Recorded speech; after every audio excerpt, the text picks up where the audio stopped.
7 spaccate da venerdì scorso a giovedì notte, 34 in poco più di 2 mesi e 142 dall'inizio dell'anno. Sull'assalto della criminalità a Padova si è tenuto un nuovo vertice d'urgenza tra il sindaco Giordani, il questore Fassari e il prefetto Franceschelli.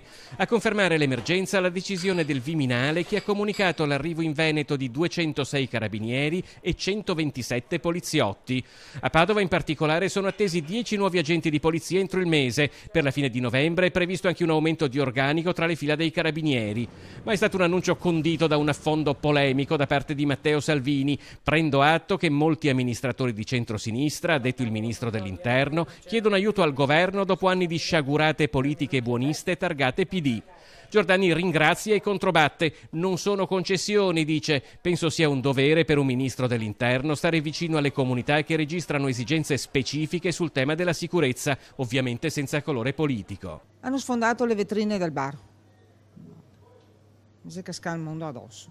Quella appena trascorsa è stata una nuova settimana di passione. La spaccata in via Bercé aveva fatto registrare modalità diverse oltre che l'uscita dal centro storico, ma a martedì all'alba l'assalto alla caffetteria del presidente di Ascom Confcommercio Patrizio Bertin, seguita la notte dopo da quello ad un locale storico come l'Antico Brolo, ha riportato l'allarme nel cuore della città. C'è volontà di catturare questo delinquente, perché è un delinquente, questo non è un ladro, è un delinquente.